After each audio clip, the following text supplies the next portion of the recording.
இயேசு உமதன்பு எத்தனை பெரியது, ஆகாயம் பூமி மலையாடிகளுக்கெல்லாம் பெரியது. ஆகாயம் பூமி மலையாடிகளுக்கெல்லாம் பெரியது. இயேசு உமதன்பு. ஆண்டவரே, உம்முடைய சமூகத்திலே உம்முடைய சிலுவை அண்டை நின்று உம்முடைய வார்த்தைகளை கேட்கும்படியாக வந்திருக்கிறோம். உம்முடைய வார்த்தைகள் எங்களுக்கு பலனையும் எங்கள் வாழ்வின் அடித்தளத்தை உருவாக்கும் ஆசீர்வாதத்தையும் ஏற்படுத்தியறல நாங்கள் வேண்டுகிறோம்.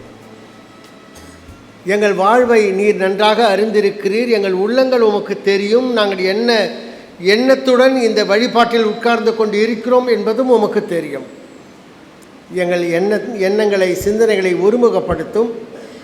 தூய ஆவியானவர் ஆட்கொள்ளவும், உம்முடைய வார்த்தைகளை புரிந்து கொண்டு கீழ்ப்படிதலான மனதுடன் திரும்பிச் செல்லவும் அருள் தாரும்.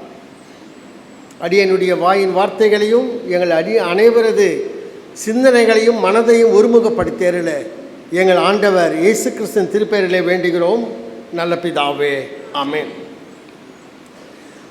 ஆண்டவரும் மீட்பெருமான இயேசு கிறிஸ்துவின் திருப்பெயரிலே உங்களை வாழ்த்துகின்றேன். ஆண்டவர் இயேசுவானவர் அளிக்கின்ற கிருபையும் ஆசீர்வாதமும் சந்தோஷமும் சமாதானமும் உங்களுக்கு உண்டாவதாக. இன்றைக்கு உங்களுடனே சேர்ந்து இந்த வழிபாட்டில் கடவுளை ஆராதிக்கவும், திருவிருந்தில் பங்கு பெறவும், இந்த அன்பின் ஐக்கியத்திலே பங்கு பெறுவதற்கு ஆண்டவர் கொடுத்த பெரிய கிருபைக்காக நான் ஆண்டவருக்கு நன்றிகளை ஏறெடுக்கிறேன். இந்த வாய்ப்பை கொடுத்த ஆயர் அவர்களுக்கும், நிர்வாக குழுவுக்கும், மூப்பர்களுக்கும், உங்கள் யாவருக்கும் எனது நன்றியை தெரிவித்துக் கொள்கின்றேன். இன்றைக்கெல்லாம் பட்டிமன்றம் நடத்துவது என்பது மிகவும் இயல்பான ஒன்று. அது பொங்கலாக இருந்தாலும் சரி, அது தீபாவளியாக இருந்தாலும் சரி, அது கிறிஸ்மஸாக இருந்தாலும் பட்டிமன்றங்கள் நடத்தி பட்டிமன்றங்களின் மூலமாய் பெரிய மகிழ்ச்சியை நாம் பெற்றுக்கொள்வது இயல்பு. அநேக பட்டிமன்றங்கள் வித்தியாசமானவைகளாக இருக்கிறது. ஆனால் கிறிஸ்தவ திருச்சபைகளிலே நடைபெறுகிற பட்டிமன்றங்கள் அனைத்தும் சமூக சேவையா, நற்செய்தி சேவையா, திருமுழுக்கு தண்ணீரில் முழுகுவதா, தெளிப்பு திருமுழுக்கா, தூய ஆவியானவர் பல பாஷை பேசுவதா, இல்லாவிட்டால் அமைதியாக இருப்பதா? ஆனால் யாருமே திருச்சபையிலே கடவுளுடைய நீதி பெரியதா, அன்பு பெரியதா என்று யாரும் பேசுவதில்லை. கடவுளுக்கு எது பெருசாக இருக்கும்? நான் என்ன வேணாலும் தப்பு பண்ணிவிட்டு அன்புன்னு சொல்லி தப்பித்துக் கொள்ள முடியுமா? அதுவும் முடியாது. கடவுள் மனிதனை படைக்கிறார், மனிதன் பாவம் செய்கிறான். பாவம் செய்த மனிதனை பார்த்து சொல்லுகிறார், நீ பாடுபட வேண்டும், துன்பப்பட வேண்டும், உன் மனைவி பாடுபட்டு மகப்பேறு பெற வேண்டும்.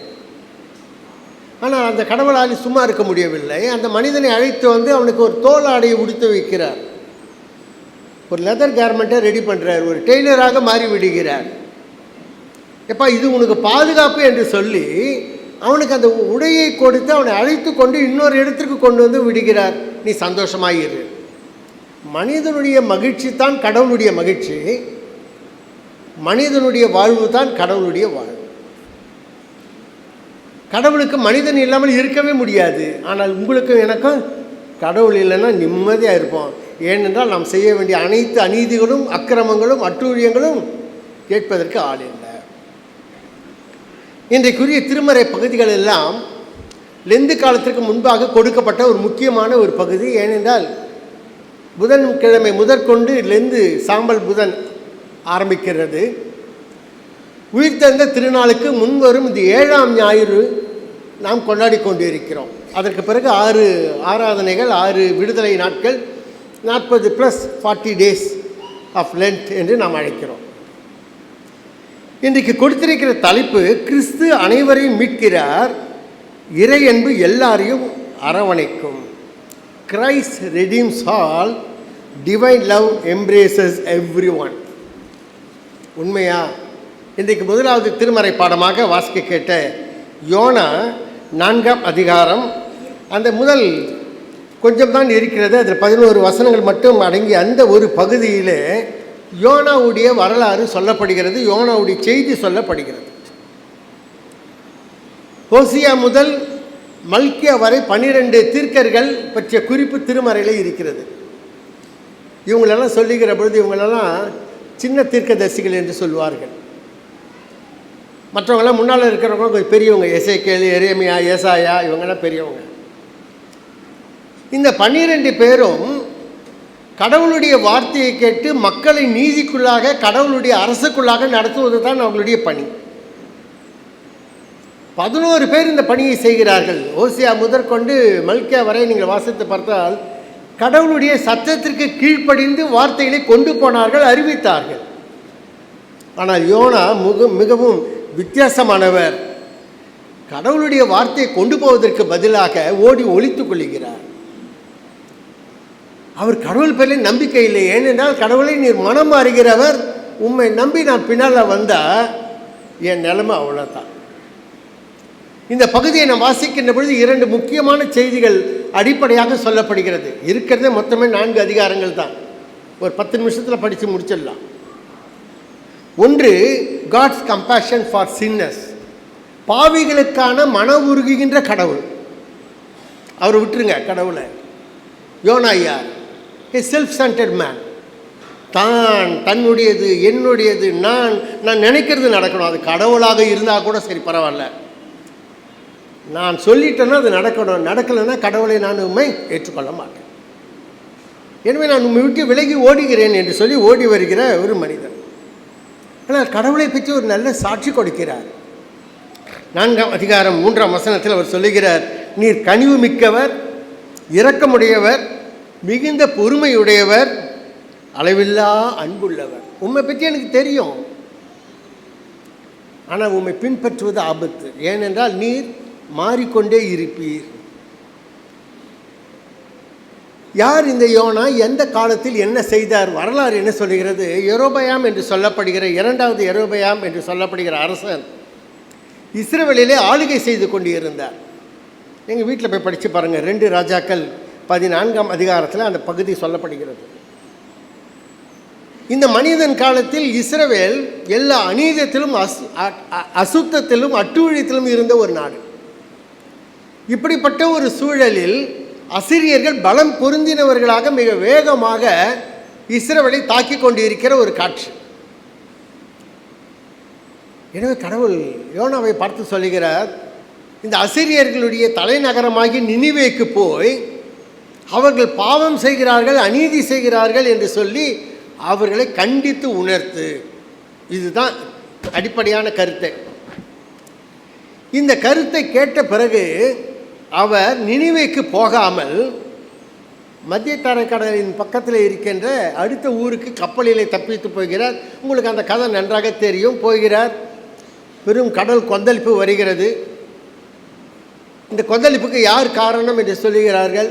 நான் தான் காரணம் என்று சொல்லுகிறார். என்ன செய்யலாம்? என்னை தூக்கி கடலில் போட்டுறாங்க. அவங்க தூக்கி கடலில் போட்டுறாங்க. கடல் அமைதியாயிற்று. அவரை மீன் பிடித்து கொண்டு போனது, மீனின் வயிற்றிலிருந்து வேண்டினார். இதெல்லாம் முதல் 2 அதிகாரங்களிலே சொல்லப்பட்டிருக்கிற நிகழ்வு. இவர் அந்த கப்பலிலே படுத்து உறங்குகின்ற பொழுது இந்த கடல் கொந்தளிப்புக்கு யார் காரணம் என்று மாலுமிகள் வந்து கேட்கிற பொழுது நான் தான் காரணம் என்று ஒப்புக்கொள்கிறார். சரி, என்ன அதுக்கு மாற்றாக என்ன செய்ய முடியும் என்கிற பொழுது என்னை தூக்கி கடலிலே போடுங்கள் என்கிறார். கடல் அமைதியாகிறது. இந்த மனிதனுடைய வார்த்தைகள், இந்த மனிதனுடைய செயல்களை கண்டு யோனா மனம் மாறவில்லை, மாறாக மாலுமிகள் மனம் மாறினார்கள்.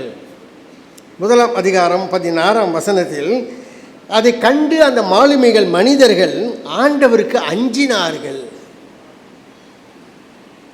கடவுள் பேரை சொல்லுகிற யோனா கடவுளுக்கு பயப்படல. கடவுளுடைய வார்த்தையை சுமந்து கொண்டு போகிற யோனா தீர்க்கதரிசி கடவுளுக்கு கீழ்ப்படியில்ல. நிச்சயமாக இந்த மாலுமிகள் யாருமே யூதர்களாக இருந்திருக்க வாய்ப்பில்லை. வேற்றின மக்கள், நம்ம பாஷையில் சொன்ன புறஜாதியார். ஆனால் அவர்களுக்கு பயம் இருக்கிறது. கடவுளை பயத்துடன் கண்டு அவருக்கு பலி செலுத்தி அவரை தொழுது கொண்டார்கள். மனமாற்றம் முதலிலே எங்கே நடைபெறுகிறது? யூதர் அல்லாதவர்களிடத்தில் மனமாற்றம் வருகிறது. இந்த செயலை பார்த்த மாத்திரத்தில் அவர்கள் ஏற்றுக்கொள்கிறார்கள். ஆனால் யோனாவோ இல்லை. அங்கிருந்து தப்பித்து ஓட முயலுகிறார். மீண்டுமாக கடவுள் அவரை அழைத்து கொண்டு வருகிறார். நினிவே 40 நாளில் அழியும் என்று ஒரு வார்த்தை சொல்ல வேண்டும். அந்த நினிவே மிகப்பெரிய ஒரு நகரம். 3 நாள் பிரயாணம். 3 நாள் பிரயாணமே போகலை. இவர் ஒரு நாள் தான் பிரயாணம் செய்கிறார். இந்த ஒரு நாள் பிரயாணத்திலேயே அவர்கள் மனம் மாறுகிறார்கள். அரசனும் மக்களும் மிருகங்களும் சாக்கு உடுத்தி கொண்டு ரெட்டுடுத்தி கொண்டு தங்கள் தவறை உணர்கிறார்கள். அவங்க மனம் மாறுறாங்க. ஆனால் யோனா மனம் மாறல. கடவுள் இரக்கமுடையவர். அவர் உதவி செய்வதற்காக தன் கரத்தை நீட்டுகிறார். இவரோ கடவுளுடைய அந்த பலத்த கரங்களுக்குள்ளாக மாட்டாமல் அங்கிருந்து தப்பித்து தன் வாழ்வையே மையமாக கொண்டு ஓடுகிறார்.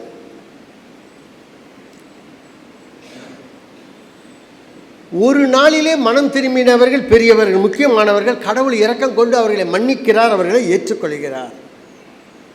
ஆனால் இவரோ மனம் மாறாமல், கடவுளே இது எப்படி என்று தன்னை பற்றி கவலைப்படுகிறார். தன்னை பற்றி தான் அவருக்கு எண்ணமே. கடவுளுக்கு எந்த ஒரு மனிதரும் விழுந்து விடுவதிலே விருப்பம் இல்லை. அழிந்து போவது கடவுளுடைய சித்தமல்ல, கடவுளுடைய திட்டமல்ல. தம்முடைய செய்தியை மக்கள் ஏற்காமல் போய்விட்டால், கடவுள் மனம் மாறினால், தனக்கு மரியாதை இல்லாமல் அந்த ஸ்டேட்டஸ், அந்த டிக்னிட்டி இழந்து விடுவோமே என்ற பயம், தன்னை பற்றி தான் நினைக்கிறாரே தவிர அவர்கள் மீட்கப்பட வேண்டும் என்பதை இல்லை. இதுதான் யோனா. கடவுளுடன் இருப்பதை விட யோனாவுக்கு எது விருப்பம்? தூரமாக போவது மாத்திரமல்ல, என்ன விருப்பம்? செத்து போனால் நல்லா இருக்கும். படித்து பாருங்களேன், ரொம்ப வேடிக்கையான ஒரு பகுதி. 4ஆம் அதிகாரம் 3ஆம் வசனம். ஆண்டவரே என் உயிரை, 2 வாசிங்க. கனிவும் இரக்கமுள்ளவர், பொறுமை மிக்கவர், அன்புள்ளவர், உமக்கு நீர் யார் என்பது எனக்கு தெரியும். அப்போதே தெரியும், ஆகையால் நீர் என் உயிரை எடுத்துக்கொள்ளும். நான் உம்முடன் இருந்து உம்முடைய இரக்கத்தையும் உம்முடைய பொறுமையையும் உம்முடைய ஆசீர்வாதத்தையும் பெற்றுக்கொள்வதை விட நான் மரித்து போவது நல்லது. கடவுள் சும்மாவே இருக்க மாட்டார். 4ஆம் வசனத்தை கேட்கிறார், நீ இப்படி கோபப்படுவது நியாயமா? எதற்காக கோபப்படுற? இந்த மக்கள் மனம் மாறினார்கள் என்பதற்காக கோபம்? இந்த மக்களை நான் மன்னித்து விட்டேன் என்பதற்காக கோபம்? இப்போது யோனாவுக்கு ஒரு நல்ல ஒரு பாடத்தை கற்றுக் கொடுக்க கடவுள் விரும்புகிறார். இவர் ஊருக்கு வெளியே போய் ஒரு குடிசை அமைத்து கொண்டு பார்த்து கொண்டு இருக்கிறார். நடைபெறுகிற நிகழ்வில் அங்கு ஒரு ஆமணக்கு செடி வருகிறது, நிழல் தருகிறது. இப்பொழுது மகிழ்ச்சியுடன் இருக்கிறார். இந்த புத்தகத்தில் முதல் முறையாக மகிழ்ச்சி என்ற வார்த்தை அப்போ தான் பார்க்கணும். சிலருக்கு சந்தோஷமே இருக்காது, பார்த்துருக்கீங்களா? எப்போ பார்த்தாலும் ஒரு லாங் ஃபேஸ் தான். எப்போ பார்த்தாலும் மற்றவனை குறை சொல்லிட்டு தான் இருப்பான். எப்போ பார்த்தாலும் இவன் என்ன பண்ணாயா?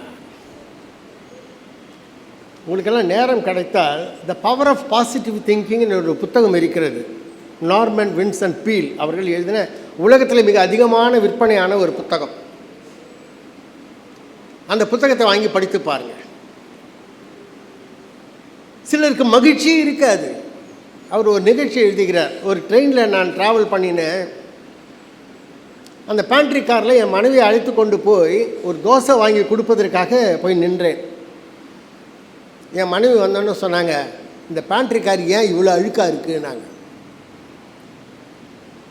2 தோசை அப்படின்னு. என் மனைவி கேட்டாங்க, அந்த தோசை சுத்தமாக இருக்குமான்னு கேட்டாங்க. சரி, அந்த தோசையை பிளேட்டில் வச்சு கொண்டு வந்து கொடுத்தாரு. இந்த தோசை எப்படி சாப்பிட்றது, இந்த ஓடுற ட்ரெயினில் நின்றுக்கிட்டு எப்படி சாப்பிட்றதுன்னு கேட்டாங்க. அவங்க கொடுத்த அந்த சட்னியை பார்த்துட்டு இது ஒரு சட்னியான்னு கேட்டாங்க. இவங்களெல்லாம் சாப்பாடு இல்லாத இடத்துல விட்டு அந்த பெண்கள் திருந்திடுவாங்க. அம்மா இதான் சாப்பிட்டுட்டு போயிடுன்னு அந்த அனுப்புகிறாரு.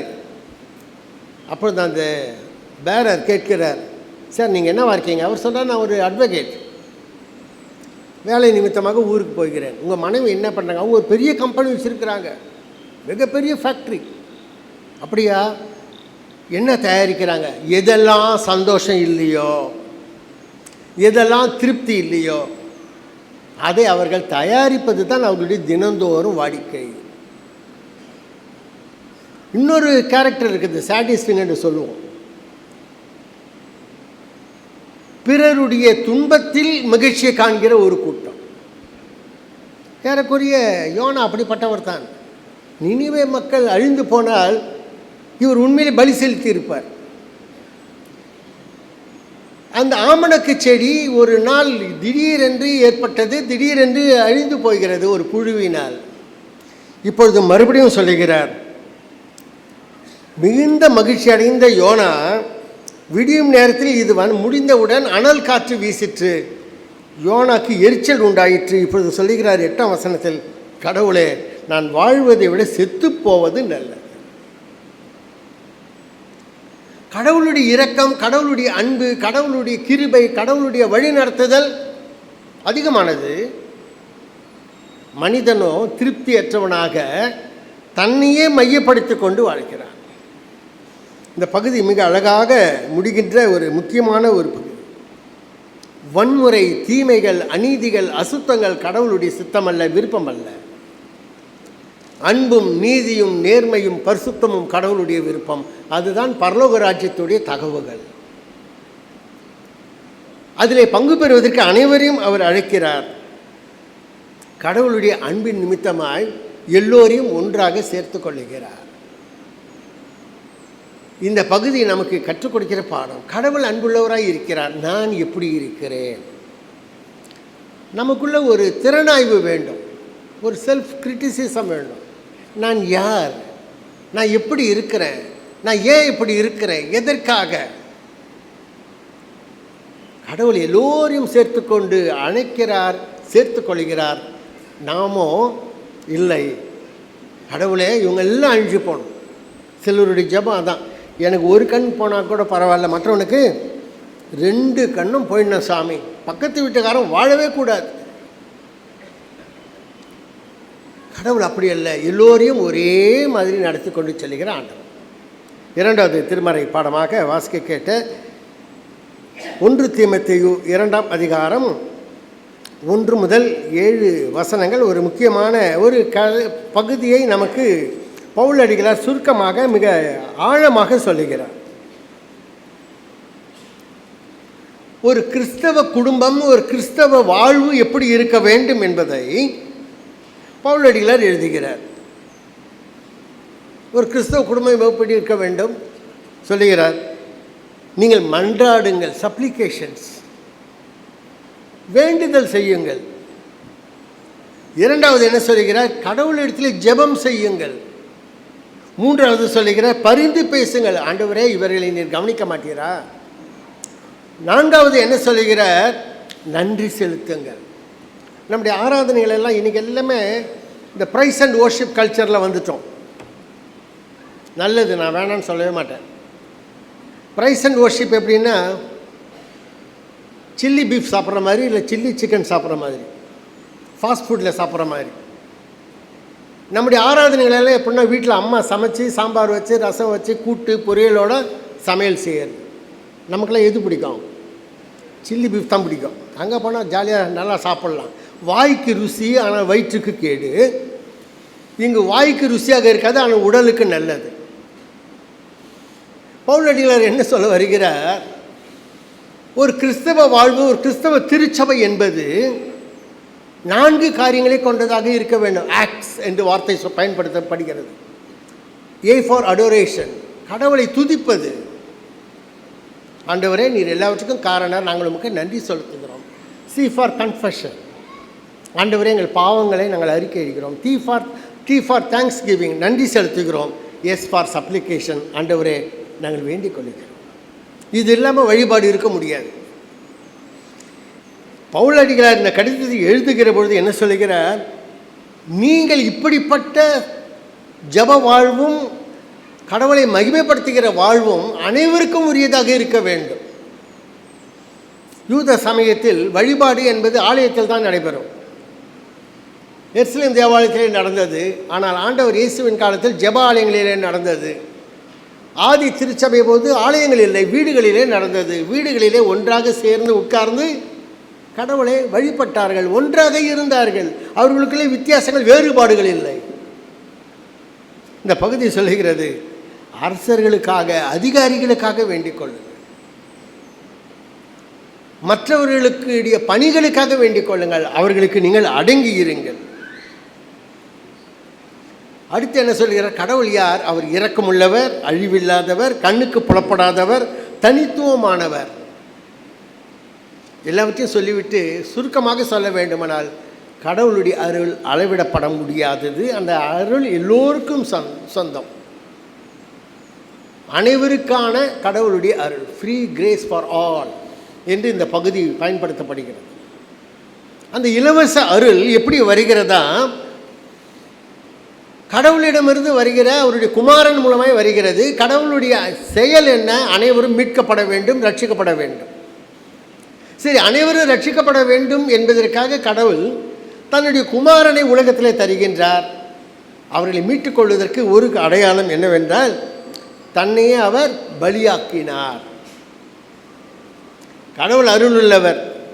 முதல் ஸ்டேட்மெண்ட் ஓகே. கடவுள் நம்மளுடைய மீட்பை விரும்புகிறார். எஸ், இந்த மீட்பை பெற்றுக்கொள்வதற்கு எனக்கு தகுதி இல்லை. என்னை தகுதிப்படுத்துகிறவர் ஆண்டவர் இயேசு கிறிஸ்துவின் மரணமே. இந்த ஆங்கில திருமறையின் அடித்தள வார்த்தை மொழிபெயர்ப்பில் வாசிக்கிற பொழுது இந்த ரெடீம் என்ற வார்த்தை ரேன்சம் என்ற வார்த்தையோடு சேர்ந்து பயன்படுத்தப்படுகிறது. மீட்டுக்கொள்ளுதல். நான் கொண்டு போய் ஒரு பொருளை அடமானம் வச்சுட்டேன், அந்த பொருளை நான் மீட்க வேண்டுமானால் நான் அதற்குரிய பணத்தை செலுத்தி நான் மீட்டுக்கொள்ள வேண்டும்.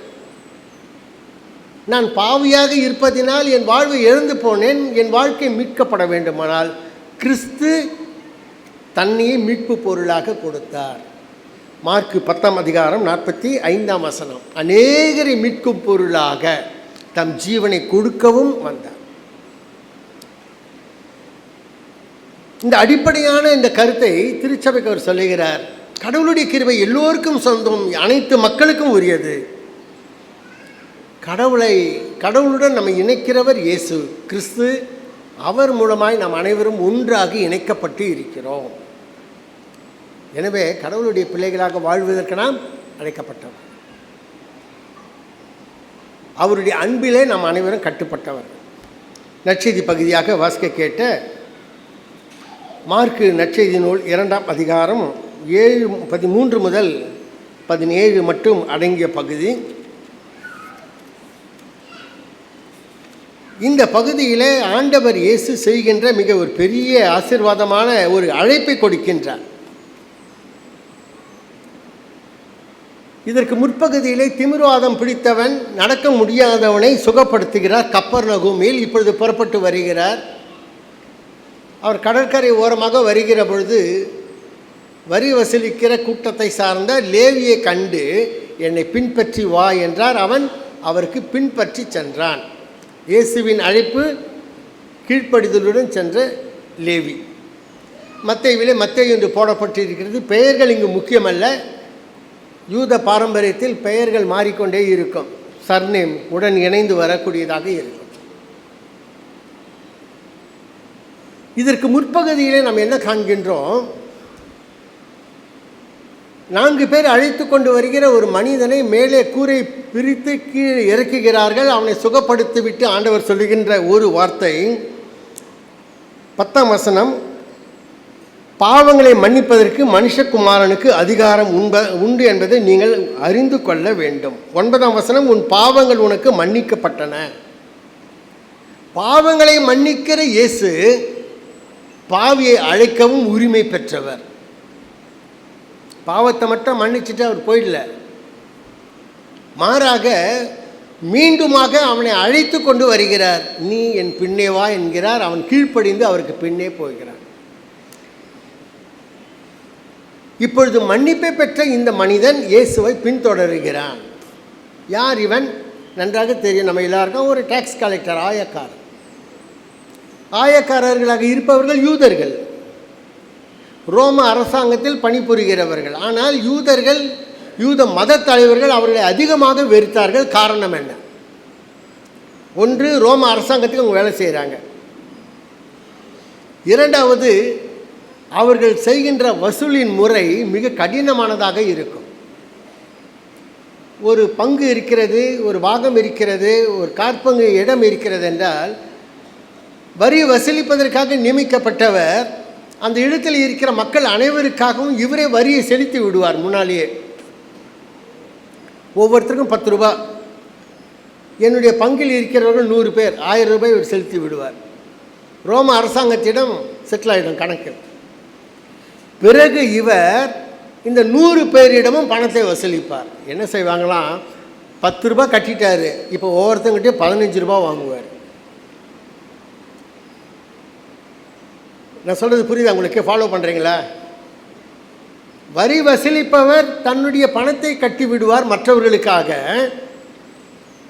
இப்பொழுது வரி வசூலிக்க வேண்டிய நேரத்தில் அவர்களிடம் இருந்து அதிகமான பணத்தை கேட்பார். யாரு கொடுப்போம்? இதனால் நிறைய பேருக்கு கடன். நிறைய பேர் என்ன செய்தார்கள், கலிலேய பகுதியில் தங்களுடைய இடத்தை கொண்டு போய் செல்வந்தர்களிடம் அதை அடமானம் வைத்தார்கள். கொஞ்ச காலத்தில் அந்த இடத்தை மீட்க முடியாமல் இழந்து போனார்கள். எனவே இந்த ஆயக்காரரை பார்த்தாலே கோபம், எரிச்சல், வேதனை, யூதனாக இருந்து கொண்டு நம்மிடத்தில் இப்படி செய்கிறானே என்று சொல்லி வெறுப்படைவார்கள். ஒரு நல்ல உதாரணம், லூக்கா நற்செய்தி நூல் 19ஆம் அதிகாரத்தில் வருகிற சகையு. இயேசு சகையுவின் வீட்டிற்கு போன உடனேயே அவர் சொல்லுகிறார், யாரிடத்திலாவது அநியாயமாய் வாங்கினதுண்டானால், அப்போ 1 ரூபா வாங்கிறதுக்கு பதிலாக 4 ரூபா வாங்கியிருக்கிறார். இவர் சொல்லுகிறார், அநியாயமாய் வாங்கினதுண்டானால் நாளத்தனையாக திரும்ப செலுத்தி விடுகிறேன்.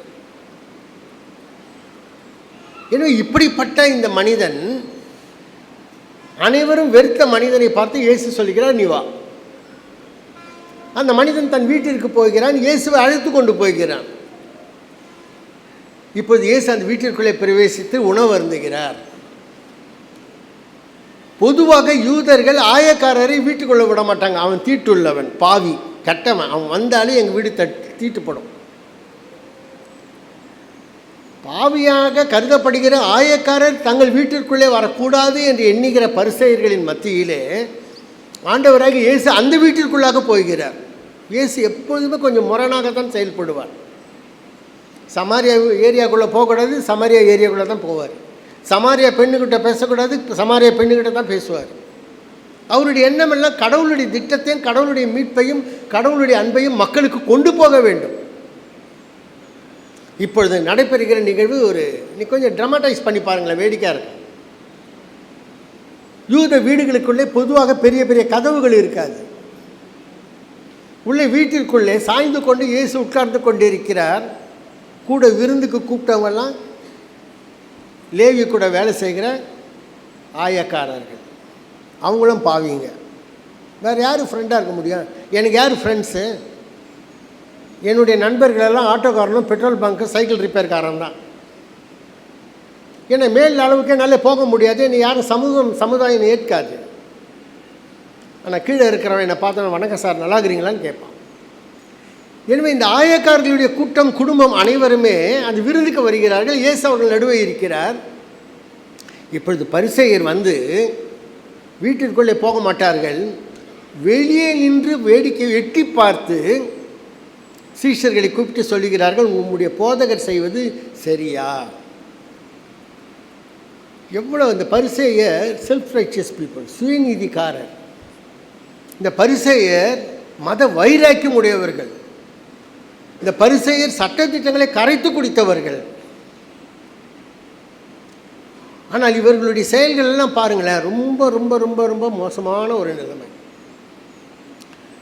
இன்னொருத்தர் வீட்டில் பேசுறது கேட்கறது தவறு, அதை விட தவறு இன்னொருத்தர் வீட்டுக்குள்ளே எட்டி பார்ப்பது. இது உலகம் முழுவதும் இருக்கிற காரியம். இன்னொருத்தர் பேசுறது என்னன்னு ஒட்டு கேட்கறதும் அது வெளியே வந்து சொல்கிறது மாதிரி மோசமான காரியம் ஒன்றுமே இருக்காது. இவர்கள் என்ன செய்கிறார்கள்? வீட்டுக்குள்ளே என்ன நடக்கிறது என்று வெளியே நின்று பார்க்கிறார்கள். இயேசு உட்கார்ந்து சாப்பிடுகிறார். சீஷர்கள் இடத்துல தான் இயேசுவின் இடத்துல போனால் வாங்கி கட்டிக்குவானுங்கன்னு தெரியும். அவர் வெளியே வருகிற வரை அவர்களுக்கு பொறுமையும் இல்லை. மாறாக சீஷர்களை கூப்பிட்டு சொல்லுகிறார்கள், உங்களுடைய ஆயர், உங்களுடைய போதகர் பாவிகளுடன் சாப்பிடுகிறாரே. இயேசு அதை கேட்டு அவர்களை நோக்கி, நோயற்றவருக்கு அல்ல, நோயுற்றவருக்கே மருத்துவர் தேவை. பிணியாளிகளுக்கு அல்ல, நீதிமான்களுக்கு அல்ல, தேவையுள்ள பாவிகளுக்காகவே வந்தேன் என்று ஆண்டவர் சொல்லுகிறார். சார், உடம்பு நல்லா இருந்தால் ஏன் டாக்டர்கிட்ட போகிறோம்? சிலர் ரெகுலராக போகிறவங்க உண்டு. அப்பப்போ டாக்டரை போய் பார்த்துட்டு, டாக்டர் நான் எப்படி இருக்கேன், நல்லா இருக்கிறேன், நான் பார்த்துங்கன்னு சொல்கிறவங்களும் உண்டு. சில டாக்டர்ஸ் கிட்டே போனோன்னா ஆலோசனை கொடுக்குறவங்க உண்டு. டாக்டர், இந்த மெடிசன் எப்படிலாம் சாப்பிட்டேன், நீங்கள் என்ன மெடிசன் கொடுக்குறீங்க? ஏன்னா எல்லாம் எம்டி எம்எஸ்ங்க தான் நம்ம ஊருங்களில், டாக்டர்ஸுக்கே தெரியாது. இவர்கள் பரிசேயர் இயேசுவை குற்றப்படுத்துகிற நோக்கத்துடன் வருகிற பொழுது ஆண்டவர் மிக அமைதியாக சொல்லுகிறார், இப்போ நோயுற்றவர்கள் அவர்களுக்குத்தான் மருத்துவர் தேவை.